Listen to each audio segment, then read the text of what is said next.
여러분 안녕하십니까? 헬로티비 뉴스입니다.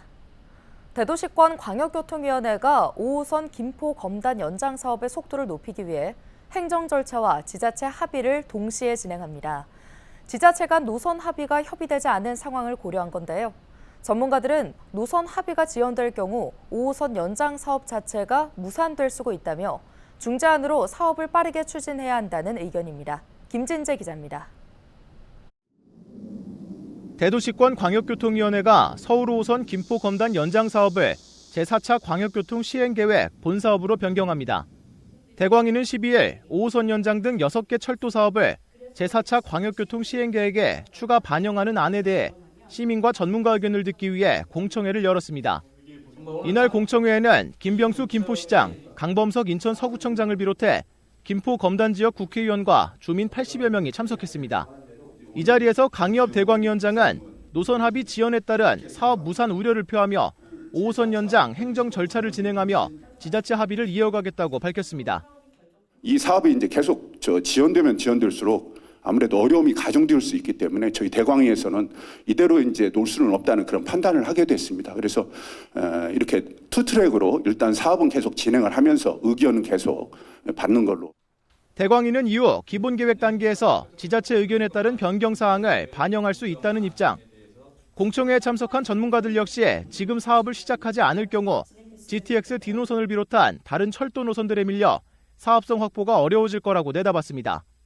특히 유정훈 아주대학교 교통시스템공학과 교수는 그간 대광위가 5호선 중재 법원 역할을 충분히 했다고 판단한다며 중재안으로 사업을 추진하는 방안을 제시했습니다.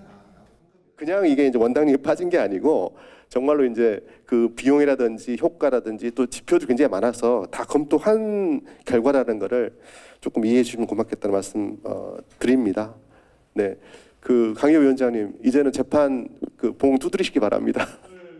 이날 토론회에 참석한 전문가 대부분은 중재안으로 사업을 추진하는 방안에 공감하며 다만 재원 분담 문제로 인해 지자체 간 합의는 필요하다는 입장을 밝혔습니다. 한편 대광위는 지자체 재원 분담 합의가 100% 안 되더라도 예타 절차를 진행하는 방향으로 기재부와 협의 중이라며 최대한 빨리 행정 절차를 추진할 계획이라고 설명했습니다. 헬로티비 뉴스 김진재입니다.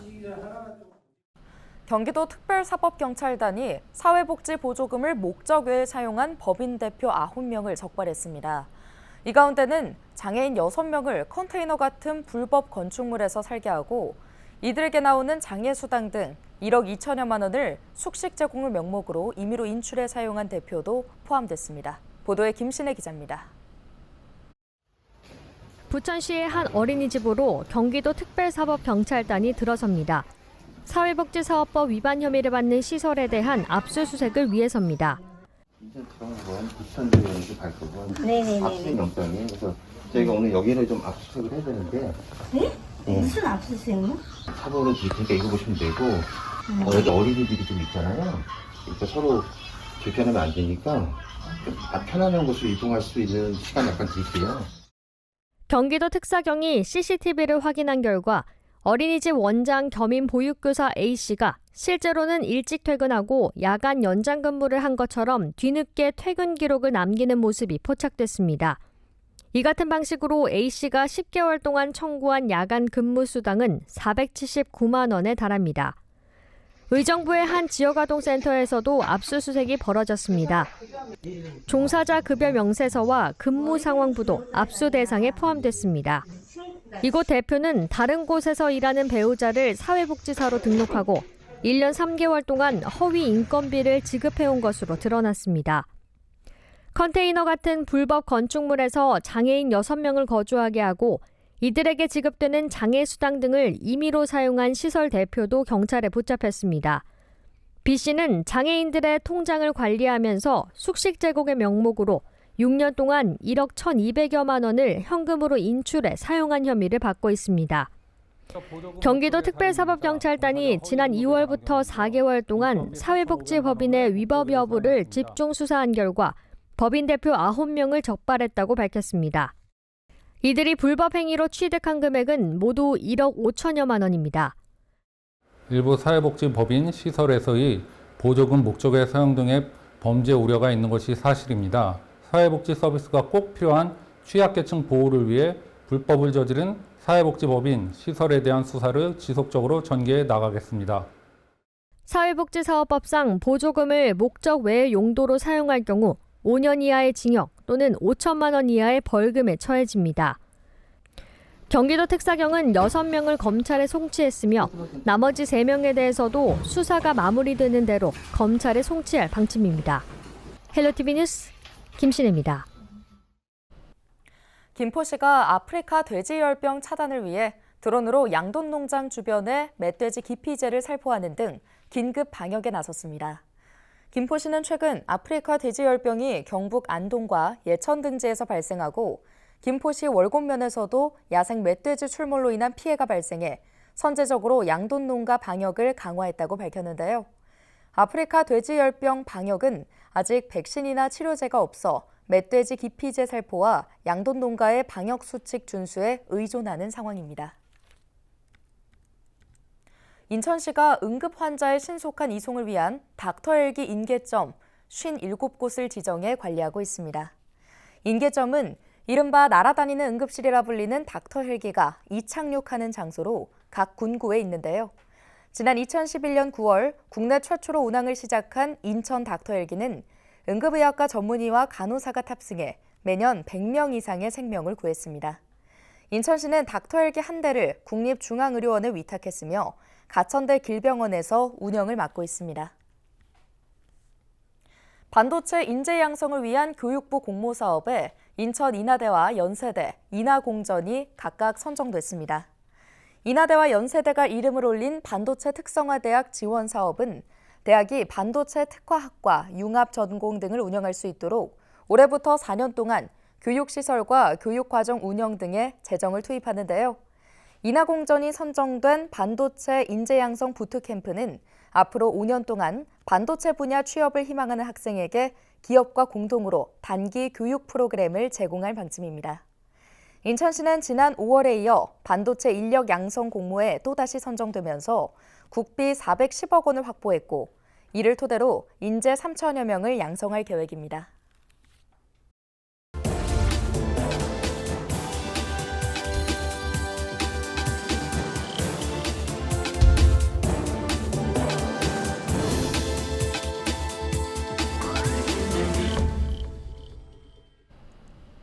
케이블 TV 공동기획 지역회생 프로젝트 지역을 살려라 순서입니다.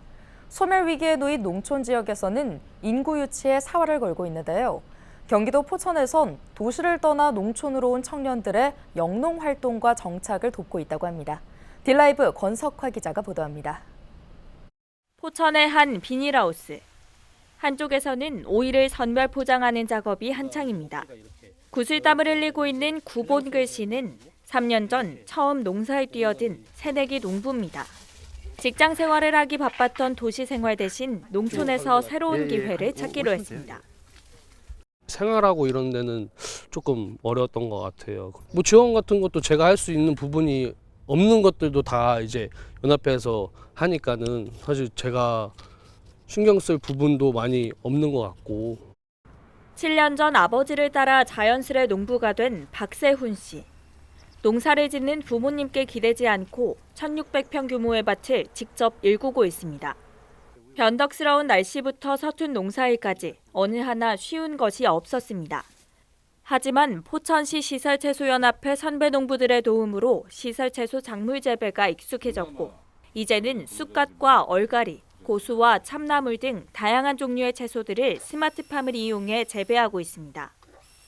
불편했던 점은 전혀 없던 것 같고 오히려 좋은 것 같아요. 제가 처음 농사 지어봐서 그런지 모르겠는데 농사 짓는 그 기술센터랑 농부들 간의 교류가 되게 좀 원활한 것 같아요. 청년 농업인을 위한 이런 혜택은 포천시 농업기술센터에서 주관하는 시설채소연합회 활동 덕분입니다. 1세대 농업인이 멘토가 돼 이뤄지는 연합회 활동은 포천시 농업을 발전시키는 게 목표입니다. 선도 농업인인 시설채소연합회는 연말에 농업기술센터와 함께 미래 농촌경제의 대안으로 떠오르고 있는 6차 산업과 스마트 농업 등 2세대 청년 농업인을 위한 교육도 준비하고 있습니다. 1세대의 유통 방법은 도매시장 출하하는 거였어요, 우리는. 근데 우리 2세들은 또 다르더라고요, 생각이. 뭐 6차 산업이니 뭐 유통 뭐 2세들은 그쪽에 굉장히 관심이 많습니다. 최대한 우리 연합회 1세대들이 도와줘서 포천 농업의 중심이 될 수 있도록 또 그것도 마찬가지 그렇게 최선을 다하겠습니다.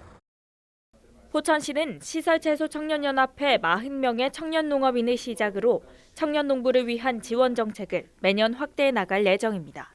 딜라이브 뉴스 권석화입니다.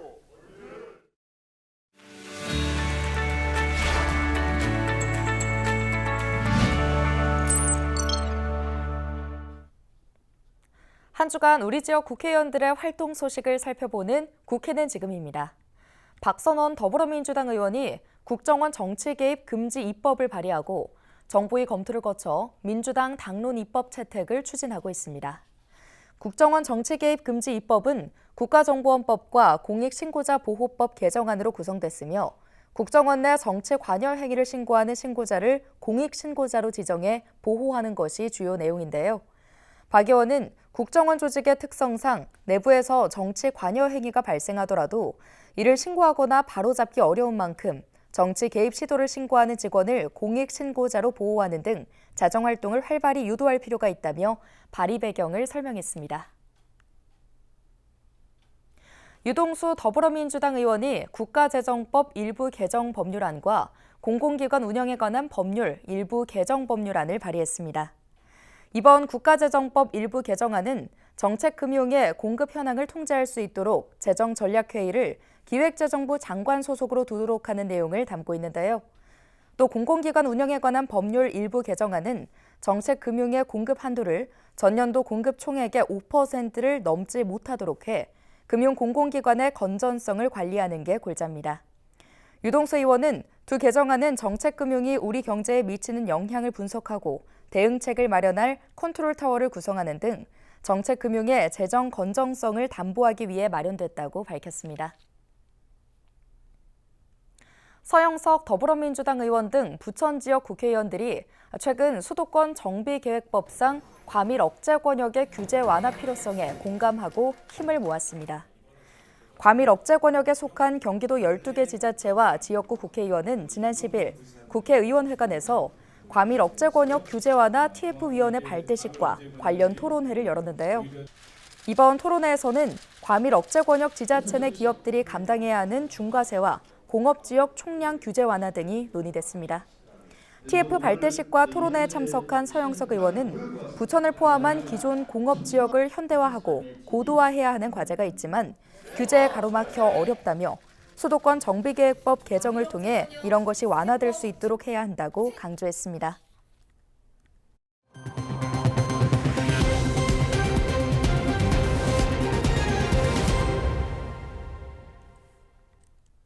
인천시 특별사법경찰이 봄철 어패류 산란기를 맞아 지난 5월부터 2달 동안 벌인 합동 단속에서 불법 어업 행위 11건을 적발했습니다. 이번 단속에서는 포획과 채취 금지 기간에 금지 어종을 포획하는 행위와 불법 어획한 수산물의 보관, 판매 기준 등을 지키지 않은 사례가 드러났는데요. 인천시는 이에 대해 관계 법령에 따라 즉각 사법 처리하는 한편 어업 정지 또는 과태료 부과 등의 행정 처분을 할 방침입니다. 무허가 등 불법 어업 행위의 경우 최대 2년 이하의 징역이나 2천만 원 이하의 벌금이 부과될 수 있습니다. 부천시와 한국전력 부천지사 등이 위기가구 발굴 협력을 위한 업무 협약을 맺었습니다. 이에 따라 한전은 빅데이터를 활용해 고위험 1인 가구 등 취약계층의 전력 상황을 살핀 뒤 급격한 전력량 변화를 포함한 이상 신호를 감지하면 즉각 개입해 가구 안구를 살필 계획인데요. 또 한전 MCS 전기기술 전문가가 전기료 체납 세대 등 위기 가구를 방문해 점검 서비스를 제공하며 그 결과를 부천시에도 공유할 예정입니다. 부천시는 최근 2년 연속 행안부 공모 사업에 참여해 스마트 복지 안전 공동체 사업을 추진하고 있습니다. 오늘 준비한 소식은 여기까지입니다. 함께해 주신 여러분 고맙습니다.